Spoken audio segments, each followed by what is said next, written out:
नमस्कार दोस्तों, स्वागत है आपका वृतांत में। तो जैसा कि हम लोग चर्चा कर रहे हैं कि बिहार की जिलेवार जो असेंबली सीट्स हैं, उन असेंबली सीट्स पे हम चर्चा कर रहे हैं। अलग सीरीज़ में हम अलग अलग वीडियोस में हम अलग अलग विधानसभा सीटों के बारे में बात करते हैं कि उन विधानसभा सीटों पे समीकरण क्या है। और अभी जो जीत हार का सिलसिला रहा है पिछले 8-10 चुनावों से 1995 के बाद, या फिर जब से लालू राज आया है या मंडल कमीशन जब से आया है तब से कैसे उसकी हिस्ट्री रही है और उसके बेसिस पे वहाँ की प्रोबेबिलिटी क्या है। एंड हम हर एक डिस्ट्रिक्ट पे जा रहे हैं और उस डिस्ट्रिक्ट के जितनी भी असेंबली सीट्स हैं बिहार की, उसके बारे में हम बात कर रहे हैं कि वहाँ पे प्रोबेबल कैंडिडेट्स क्या हो सकते हैं और कौन से कैंडिडेट होंगे तो क्या डिसीजन मेकिंग हो सकता है और किस तरह से वहाँ पे रिजल्ट्स उसको इम्पैक्ट कर सकते हैं और उसके रिजल्ट्स किस कहते हैं कि गठबंधन के साइड में जा सकते हैं। क्या वो महागठबंधन की तरफ जाते हुए दिख रहे हैं या फिर वो एनडीए की तरफ जाते हुए दिख रहे हैं। इसके बारे में हम लगातार चर्चा कर रहे हैं, अलग अलग हम वीडियोस में बताते जा रहे हैं आपको। आज जो हम पिछली बार जो जहाँ पे हम रुके थे, पिछली बार जो लास्ट जो सीट थी जिसके बारे में हम डिस्कस कर रहे थे, अगर आप उसको देखना हो तो चैनल पे जाके और पीछे के वीडियोस में आप देख सकते हैं। वो जो पिछली सीट थी वो थी रघुनाथपुर, जो सिवान जिले की सीट है, 108 नंबर असेंबली सीट है, उसके बारे में हमने बात किया था। उसके बाद जो अगली सीट वहाँ आती है वो होती है 109 नंबर, जो रघुनाथपुर सीट है, धरौदा सीट है। धरौदा सीट विधानसभा सीट है जिसके बारे में आज हम बात करेंगे। और सिवान जिले की ऐसी और 4 सीटें हैं जिस पे क्या हो सकता है, उसकी प्रोबेबिलिटी क्या है, पीछे के क्या हुआ है, हिस्ट्री क्या है, एंड वहाँ की भौगोलिक सिचुएशंस क्या है, क्या वहाँ के चुनाव पे कौन सी ऐसी चीज़ है जो असर डालती है, एंड उन क्या मुद्दे वहाँ चल रहे हैं, इन सब के बारे में बात करेंगे आज के इस वीडियो में। शॉर्ट में हम बात करेंगे सो दैट हम पूरा बिहार कवर कर सकें और आपको एक तरह से एक जिस्ट दे सकें कि बिहार में एक्चुअली चल क्या रहा है एंड क्या लगता है कि किसके चांसेस कौन सी सीट पे कितने % हैं। तो ये जो धरौदा विधानसभा है, थोड़ा सा इसकी भौगोलिक स्थिति के बारे में आपको बता दूं तो ये एक ऐसा विधानसभा क्षेत्र है जो पूरा का पूरा ग्रामीण इलाका है। ये सबसे पहले बना था 2008 में, जो 2008 में जो कमीशन बना था, जो परिसीमन हुआ था, उस परिसीमन में ये बना हुआ था। और ये दरौदा, सिसवन, ये सारे जो प्रखंड हैं उनको मिलके ये बना हुआ है, और हसनपुरा प्रखंड है उसको मिलके ये बना हुआ है। ये ऑलमोस्ट 10 ग्राम पंचायतें हैं जिनको मिला के ये पूरा विधानसभा बनता है। यहाँ पे जो टोटल वोट है वो पिछला जो इलेक्शन हुआ था लोकसभा का, उसके हिसाब से 3,19,000 से 3,20,000 के लगभग वहाँ वोट है। जो वोट अगर देखा जाए तो सबसे पहले बिहार चुनाव के बारे में या भारत के किसी भी अगर असेंबली सीट के या फिर लोकसभा सीट के बारे में अगर हम चुनाव की बात करें तो पहले हम वो देखते हैं कि वहाँ पे कौन से कम्युनिटी में नहीं से, तो उसका मतलब ये होता है कि कौन से कास्ट का क्या कॉम्बिनेशन है। तो ये जो एक ऐसा सीट है जहाँ पे अराउंड 11.5 से 12% जो हैं वो अनुसूचित जाति के मतदाता हैं, एंड सेम 11.5 से 12% मुस्लिम मतदाता भी वहाँ पे हैं। 2024 का जो लोकसभा चुनाव हुआ था उसके ये आंकड़े बताते हैं कि उसके अलावा जो भी यहाँ पे जो जातियों का कंट्रीब्यूशन है वो है ओबीसी और जनरल कास्ट की। क्योंकि ये ग्रामीण इलाका है एंड पूरे बिहार में पलायन की समस्या है, तो यहाँ पे भी वो समस्या है। यहाँ पे जो मेन कह लीजिए कि इनकम का साधन है वो है खेती, और दूसरा यहाँ के लोग बाहर जाके काम करते हैं, वहाँ से जो पैसे भेजते हैं वहाँ से यहाँ की अर्थव्यवस्था चलती है। यहाँ के बहुत सारे लोग बाहर जा चुके हैं, बाहर जाके काम करते हैं एंड वहाँ से पैसे भेजते हैं, और जिससे यहाँ का काम चलता है। खेती होती है यहाँ पे, मुख्यतः गन्ने की खेती होती है, मुख्यतः यहाँ पे गेहूं और चावल की खेती होती है, क्योंकि ये गंडक नदी जो बहती है, गंडक से कुछ 20 किलोमीटर की दूरी पे है। ये यहाँ का जो कह लीजिए टाउन है वो है सिवान, जो यहाँ से 18 किलोमीटर पड़ता है। तो ये एक ऐसा कह लीजिए विधानसभा सीट है जो ग्रामीण जो मतदाता हैं वो इसको डोमिनेट करते हैं। तो ऑब्वियसली आपको पता होगा जब ग्रामीण इलाका होता है तो वहाँ पे जाति बहुत प्रभावित करती है, एंड साथ में उसके जो वेलफेयर स्कीम्स होती है गवर्नमेंट की वो भी प्रभावित करती हैं। जो 2008 में पहली बार ये बना था, 2008 से अभी तक टोटल 5 चुनाव हो चुके हैं, जिसमें से 2 उपचुनाव हुए। अगर आप देखेंगे पहली बार जब इलेक्शन हुआ था तो उसमें पहली बार में यहाँ पे जो जनता दल यूनाइटेड के उम्मीदवार जो थी, उन्होंने यहाँ पे जगमातो देवी थी, वो यहाँ से इलेक्शन जीती थी। वो इलेक्शन जीतने के बाद जब उनका डिमाइज हुआ तो उनकी जो बहू कविता सिंह है, कविता सिंह यहाँ से जीतती रही। उसके बाद जब 2015 का चुनाव हुआ उसमें भी कविता सिंह जीती, लेकिन 2019 का जब लोकसभा चुनाव आया तो कविता सिंह सिवान जिले से जाके और वहाँ पे संसद में चली गई, संसदीय सीट से वहाँ से जीती जेडीयू के कोटे पे। तो फिर वो सीट खाली हुआ, वहाँ उपचुनाव हुआ और वहाँ पे उनके जो पति है अजय कुमार सिंह, उनको उम्मीदवार बनाया गया। लेकिन उन्हें जो पहली बार वो सीट जेडीयू हारी थी, वहाँ पे जो करणजीत सिंह जो व्यास सिंह है, तो 2015 के चुनाव में आपको पता है, सॉरी 2020 के चुनाव में वहाँ पे तो करणजीत सिंह व्यास निर्दलीय चुनाव लड़े और उन्होंने जेडीयू के उम्मीदवार को हराया। बाद में करणजीत सिंह जो हैं वो बीजेपी ज्वाइन कर लेते हैं एंड अभी के टाइम पे देखा जाए तो वो सिटिंग एमएलए हैं। 2020 में वो जीतते हैं, वो बीजेपी ज्वाइन करते हैं और वो अभी वहाँ के सिटिंग एमएलए हैं।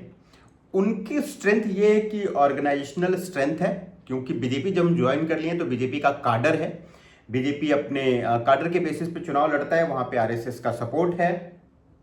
अगर आप देखेंगे तो इस कॉन्स्टिट्यूंसी में क्योंकि पीढ़ियों से वहाँ इनकी पीढ़ियाँ रिप्रेजेंट करती रही हैं इस असेंबली सीट को, तो इसलिए उनकी एक पकड़ अच्छी है। लेकिन होता क्या है कि जब 2-3 कंटिन्यूअस टर्म में अगर कोई नेता एक सीट पे रहता है और वो जीतता जाता है तो उसकी एक एंटी इनकम्बेंसी होती है। वो एंटी इनकम्बेंसी जो है उसके बेसिस पे जो विपक्ष महागठबंधन है शायद इनको टारगेट कर सकता है। अगर ये सीट बीजेपी को जाती है तो यहाँ से करणजीत सिंह व्यास जो हैं उनको ये सीट मिलने की पूरे संभावनाएं हैं। अगर उनको ये सीट मिलती है तो एक 60% प्रोबेबिलिटी है कि बीजेपी ये सीट निकाल के लेके जाएगी। अगर कुछ ऐसा होता है कि ये सीट जेडीयू या एलजेपी के खाते में जाती है तो वहां पे प्रॉब्लम ये हो सकता है कि जो वोट है उसका बंटवारा हो सकता है, क्योंकि इंडिविजुअल वोट जो है करणजीत सिंह व्यास के वो हैं जो बट सकते हैं और वो शायद जो कोalition है उसको ना मिले। तो ऐसा पॉसिबिलिटी हो सकता है। अगर ऐसा हुआ तो शायद वोट बटने के चांसेस होंगे और महागठबंधन जो है उस पर उनको टारगेट कर सकता है। अब दूसरा गठबंधन है वहां पे महागठबंधन है। महागठबंधन के प्रोबेबल कैंडिडेट, क्योंकि पिछली बार जो दूसरे नंबर पे अगर देखेंगे जो पिछली बार चुनाव हुआ था 2020 का, तो 2020 के चुनाव में बीजेपी को वहां पे 44% वोट मिले थे एंड दूसरे नंबर पे थे जो सीपीआईएमएल जो कम्युनिस्ट पार्टी माले है, उसको अराउंड 60,000 के लगभग वोट मिले थे। अमरनाथ यादव वहां से चुनाव लड़े थे। अब अमरनाथ यादव के चुनाव लड़ने में 2 चीजें हैं, एक तो वहां पे वामपंथ का जो भी वोट होता है वो उनको मिलता है, साथ में यादव बिरादरी जो है उनकी वोट उसको मिलती है क्योंकि वो यादव हैं। एंड अगर क्योंकि महागठबंधन में ये बार लेफ्ट पार्टियां भी शामिल हैं, आरजेडी के साथ उनका गठबंधन है, कांग्रेस के साथ उनका गठबंधन है, तो हो सकता है ऐसा कि वो जो एमआई कॉम्बिनेशन है साथ में जो लेफ्ट के वोट हैं वो इसके साथ मिल सकते हैं। और 60,000 के लगभग वोट मिला था। अगर 11,000 से वो हारे थे, 11-12,000 वो वोट कवर कर पाते हैं तो शायद ये सीट एक तरह से प्रोबेबिलिटी बनती है कि महागठबंधन भी लेके जाती है। अगर आरजेडी का कोई कैंडिडेट यहाँ पे आता है देन प्रॉब्लम हो सकता है, क्योंकि लेफ्ट के जो वोट हैं वो कट के बाय डिफॉल्ट बीजेपी को उसका फायदा मिलता हुआ दिखता है। तो अभी के हिसाब से अगर देखा जाए तो धरौदा जो सीट है ये यहाँ पे एनडीए स्ट्रांग पोजीशन में है। अगर वो करणजीत सिंह व्यास वहां से चुनाव लड़ते हैं तो या किसी और को भी लेके आते हैं तो एटलीस्ट करणजीत सिंह का जो वोट है या करणजीत सिंह को और कहीं सेटल किया जाता है, कुछ और उनको दिया जाता है, तो जहां पे उनको फायदा होते हुए दिखता है। 60% प्रोबेबिलिटी ऐसी है कि ये सीट पे एनडीए लेके जाती हुई दिखती है।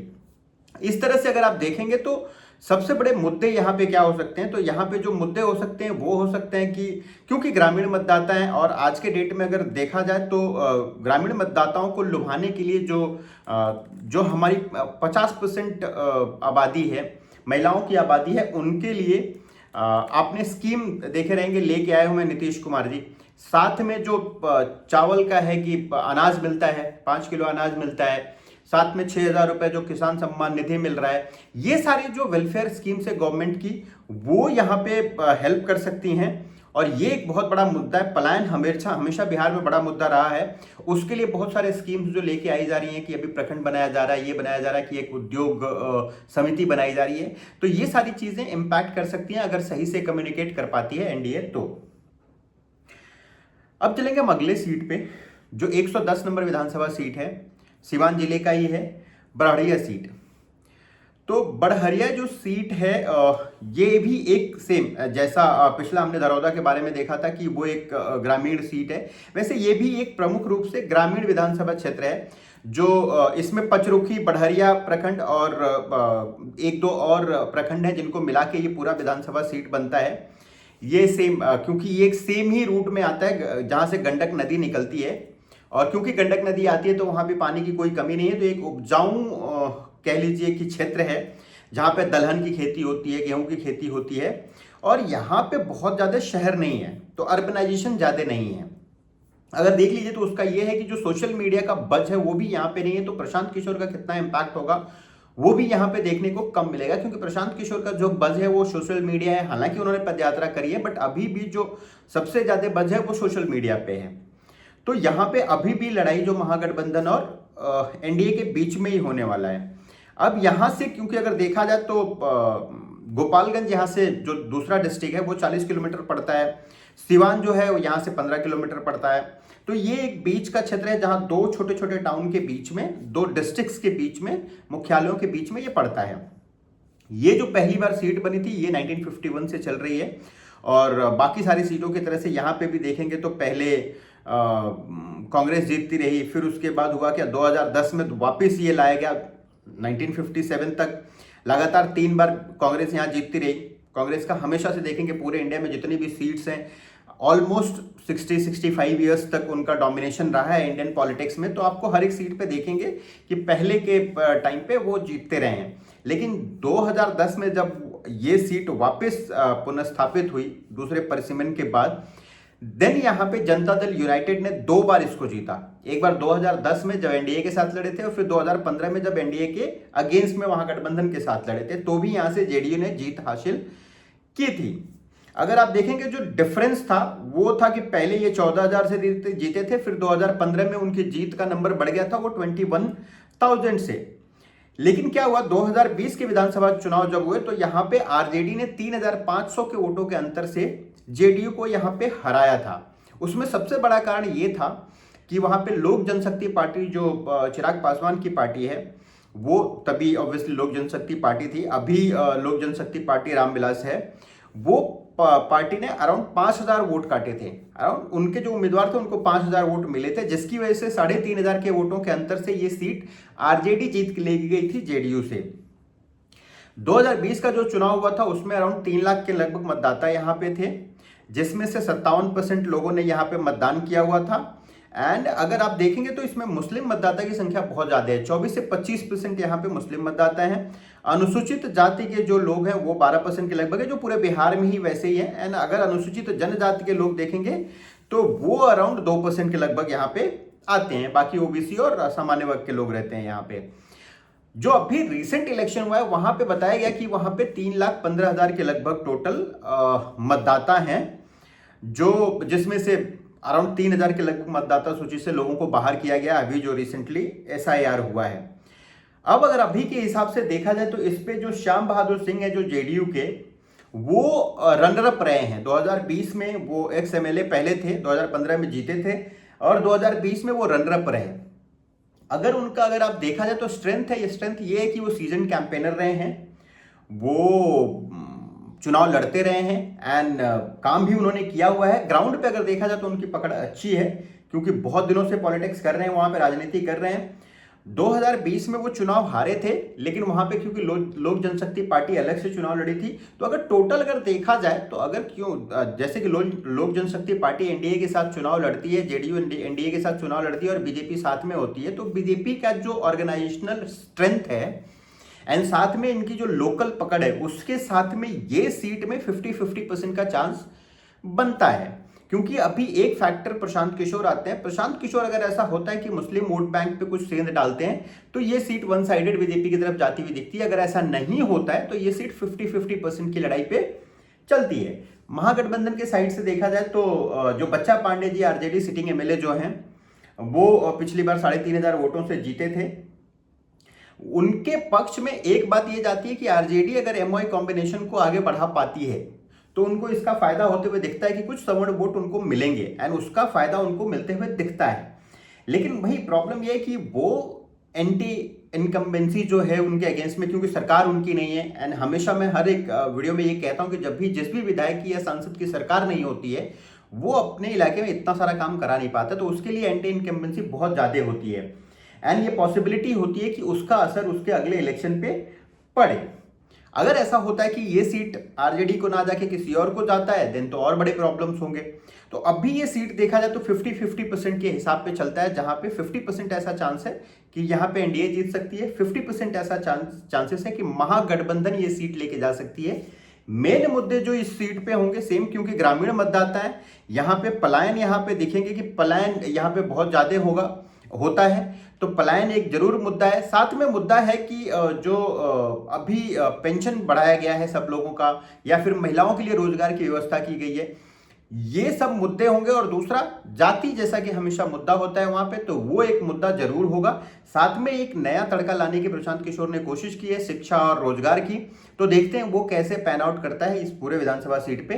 फिलहाल आज के डेट में अगर सिचुएशन देखा जाए, हालांकि ये बदल सकती है जैसे भी कैंडिडेट का डिक्लेरेशन होगा, तो कि कौन कैंडिडेट आता है, किस तरह से वो अपना प्रचार शुरू करता है, तो फिर ये चीजें चेंज हो सकती है। बट आज के डेट में अगर देखा जाए तो ये 50-50% का मामला यहाँ पे बनता है। नेक्स्ट सीट अगर हम देखते हैं सेम जिले की, तो यहां पे पता चलता है कि नेक्स्ट सीट हमारा जो है सिवान जिले से जो आता है, उसमें यह है कि गोरिया कोठी जो सीट है 111 नंबर का सीट है, 111 नंबर का गोरिया कोठी सीट है, जिसमें कि पिछली बार देवेश कांत सिंह जो बीजेपी के हैं वो 2020 में इलेक्शन यहाँ पे जीते थे, क्योंकि ये बीजेपी के कोटे में सीट गई थी और देवेश कांत सिंह यहाँ से जीत से थे, वो सिटिंग एमएलए हैं। उन्होंने एक कंफर्टेबल मेजॉरिटी से ये इलेक्शन जीता हुआ था और उनका अच्छा खासा वोट शेयर यहाँ पे बनता है और उनका नाम भी ग्राउंड पे बहुत अच्छा है। सबसे अच्छी चीज़ है यहाँ पे ये है कि एक हम्बल बैकग्राउंड से आते हैं और उनका जो ग्राउंड पे पकड़ है, ग्राउंड पे जो कहते हैं कि जो यूपी और बिहार में जो पॉलिटिक्स होती है, वो पॉलिटिक्स ऐसी होती है कि अगर आप जो भी वोटर हैं आपकी कॉन्स्टिट्यूएंसी में अगर आप अवेलेबल रहते हैं तो उसको ज़्यादा जोर दिया जाता है और उस पर लोग आपकी वैल्यू करते हैं और आपको वोट देके चले जाते हैं। आप भले ही ऐसा होता है कि बहुत सारे नेता हैं जो बहुत सारे काम नहीं कर पाते, लेकिन वो लोगों के सुख दुख में, उनके शादियों में, उनके शादी ब्याह में, उनके बच्चों के शादी ब्याह में, या फिर किसी का अगर डिमाइज होता है वहां पे जाते हैं और सांत्वना दे देते हैं। तो इसका बहुत ज़्यादा वैल्यू होता है और उसमें वोट मिलता है। इस तरह से अगर देखा जाए तो देवेश कांत सिंह जो ग्राउंडेड नेता है, ये उनकी स्ट्रेंथ है। साथ में उनकी स्ट्रेंथ ये है कि वो बीजेपी से चुनाव लड़ते हैं और बीजेपी का जो मसल पावर है, बीजेपी का जो ऑर्गेनाइजेशनल स्ट्रेंथ है, या बीजेपी का जो वेलफेयर स्कीम्स जो हैं सेंट्रल गवर्नमेंट की, वो इनको सपोर्ट करती हुई दिखती हैं यहाँ पे। अगर ऐसा हो सकता है कि यहाँ से जेडीयू अगर लड़ती है, जेडीयू को ये सीट चली जाती है, तो भी यहाँ पे एनडीए फायदे में होते हुए दिखता है, क्योंकि जेडीयू के साथ जो कास्ट का अर्थमेटिक है वो बराबर बैठता है और साथ में उसका ऑर्गेनाइजेशन भी है बिहार का जब मसला आता है तो।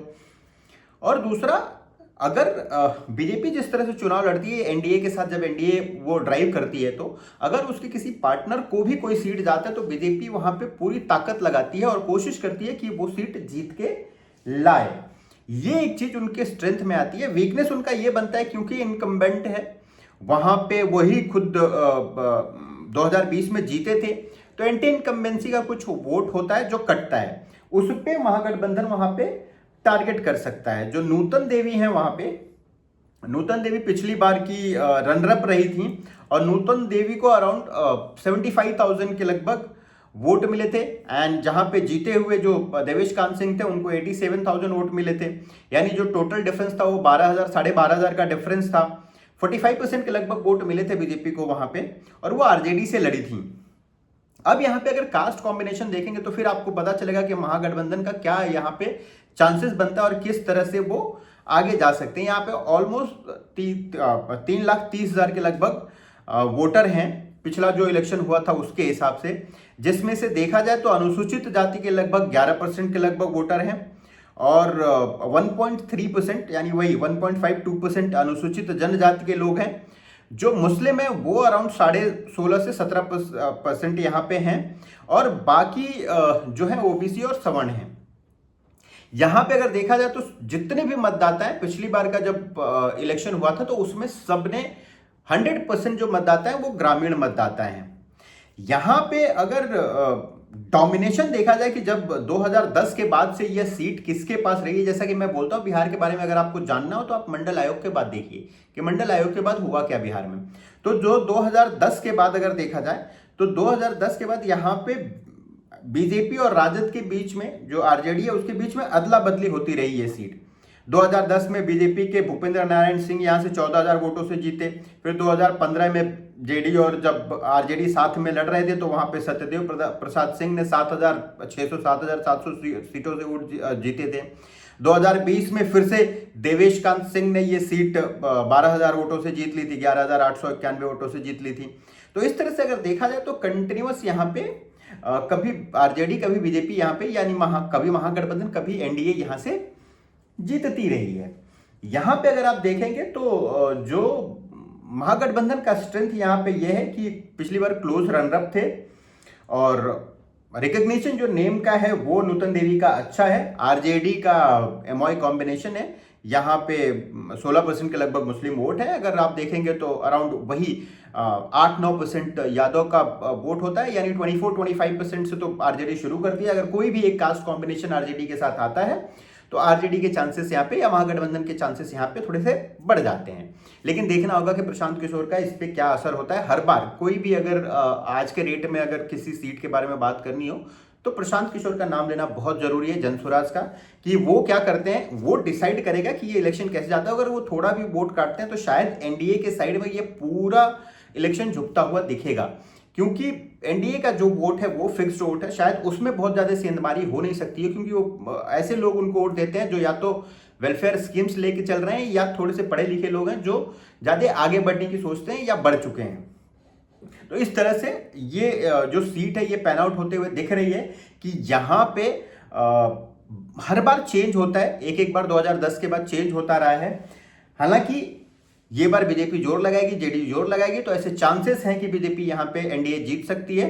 लेकिन ये सीट भी 60-40 है। 60% ऐसा है जहां पे एनडीए के चांसेस बनते हैं और 40% ऐसा भी चांसेस है, 40-45% कह सकते हो आप, ऐसे चांस है कि महागठबंधन भी इस सीट पे बाजी मार सकती है।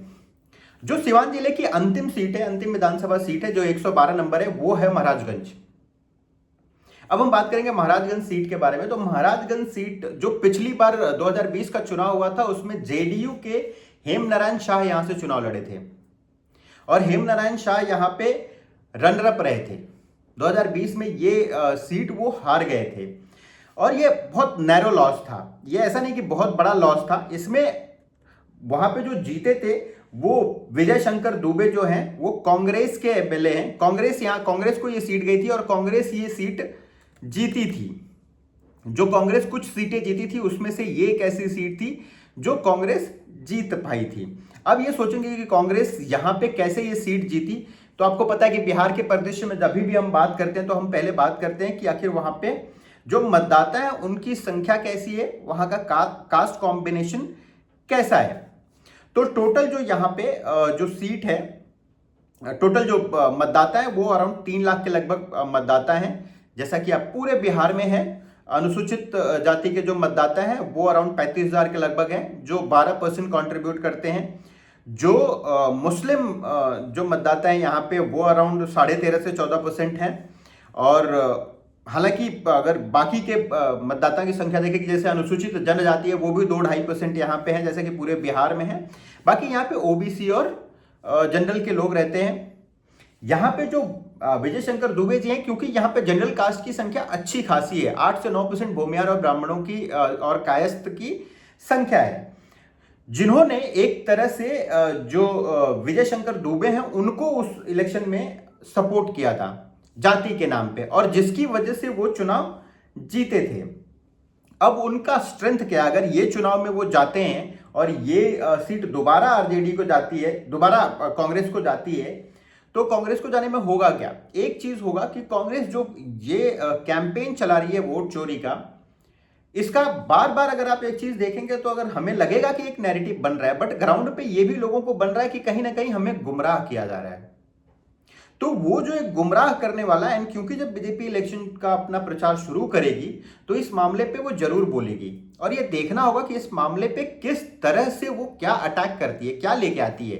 क्या वो देशद्रोह का मामला लेके आती है, क्या वो कहती है कि हाँ भाई कुछ तरह से ये कुछ करने की कोशिश की जा रही है, लोगों को भड़काने की कोशिश की जा रही है, कोई कू करने की कोशिश की जा रही है, इस तरह का कोई नैरेटिव लेके आती है जो कांग्रेस के अगेंस्ट में जाता है। अगर ऐसा कुछ जाता है तो कांग्रेस ये सीट, क्योंकि मार्जिन जो था वो बहुत ज़्यादा नहीं था, तो पॉसिबिलिटी है कि वो मार्जिन का डिफरेंस, और क्योंकि पिछले इलेक्शन का जो मैनेजमेंट था, क्योंकि लोक जनशक्ति पार्टी अलग से लड़ रही थी, तो वो एक जो वोट कटा था वो शायद कंसोलिडेट होते हुए दिख रहा है। साथ में वापस मैं कहूंगा कि प्रशांत किशोर यहाँ पे एक फैक्टर होंगे।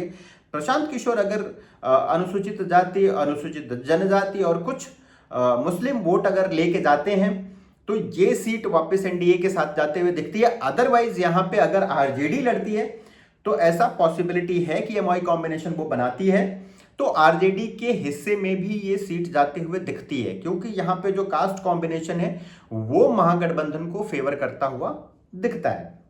अगर ये सीट का प्रोबेबिलिटी देखेंगे कि कौन कितना जीत सकता है, तो प्रोबेबिलिटी ऐसा है कि यहाँ पे 60% प्रोबेबिलिटी ऐसी है कि महागठबंधन ये सीट निकाल के जाता है, और 40% प्रोबेबिलिटी है कि ये सीट एनडीए वापस क्लेम कर पाएगा।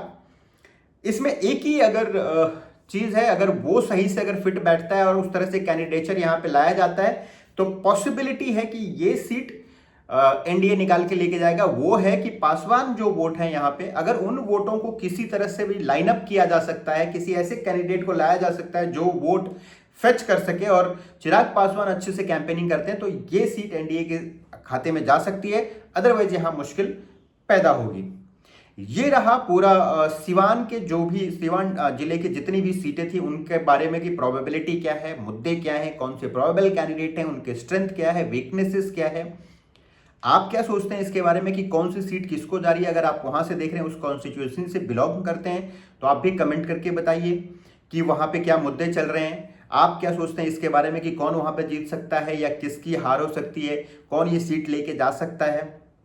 अगर इस तरह की एनालिसिस आपको अच्छी लगती है और डिटेल आपको जानना हो तो ये चैनल सब्सक्राइब कीजिए। हम वापस बाकी के जिलों के भी सीट वाइज आपको प्रोबेबिलिटी लेके आते रहेंगे, वहाँ पे मुद्दे क्या चल रहे हैं, कैंडिडेट कौन से हैं और स्ट्रेंथ और वीकनेसेस क्या हैं। आज के लिए अभी इतना ही। धन्यवाद।